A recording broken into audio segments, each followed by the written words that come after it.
حضرت خواجہ معین الدین چشتی رحمۃ اللہ تعالی علیہ اپنے جبے میں جو گدڑی لگی ہوئی 16 کلو کا جبہ ہوتا تھا، جس پر پیوند لگے لگے لگے لگے اتنا وزن ہو چکا تھا، اپنے جبے میں ہاتھ ڈالا اور گرم گرم 2 روٹیاں نکالی، جہاں سونے کے سکے، چاندی کے سکے، جواہرات اور موتیاں نکالی جا رہی ہیں، وہاں میرا معین روٹیاں نکالتا ہے۔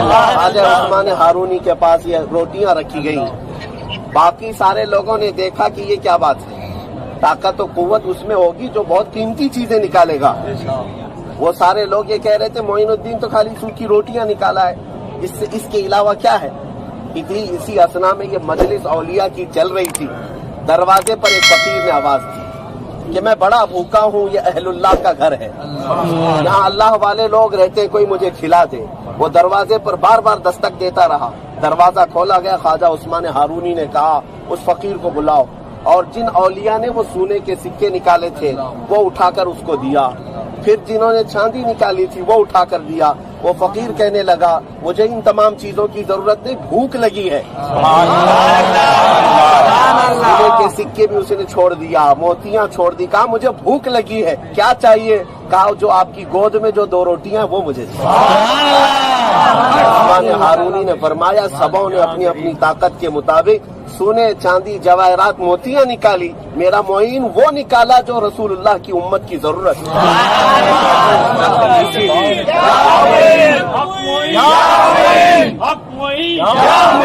یہ شان غریب نواز، کوئی نوازے، کبھی تو کوئی نوازے، یہ ہے شان غریب نواز، اور اس پر آپ کو غریب نواز کا لقب بھی اولیاء کاملین کے درمیان مشتہر ہوا۔ عزیزان گرامی، میں آپ سے یہ کہنا چاہتا ہوں کہ یہاں آنے کے اور یہاں کے دربار کے آداب یہ ہیں، یہاں کے دربار کے آداب یہ ہیں، اعلیٰ حضرت امام احمد رضا فاضل جب وہ حاضر ہوتے تو آپ دروازے کے باہر کھڑے ہوتے، اور آپ سے کہا جاتا اندر آئیں تو آپ کہتے کہ ایک دربار کے کتے کو یا خادم کو یہ زیب نہیں دیا کہ وہ دروازے کے اندر جائے جب تک۔ ہم جو ہے خدمت گزار ہیں، خدام ہیں، یہ ادب انہوں نے سکھایا ہے اولیاء وقت نے۔ میرے عزیز و سلطان الہند کا ادب سیکھیں، غریب نواز کے دربار میں آئے ہیں تو یہاں صرف زبان سنبھالنا نہیں، اپنا دل سنبھال کر کے آئے، اپنے اخلاق اور اپنے کردار اور اپنے اعمال سنبھال کر کے آئے۔ اللہ تبارک و تعالی یہاں پر آنے والے سارے حاضرین اور زائرین کو اپنی شان بے نیازی سے خوب نوازے۔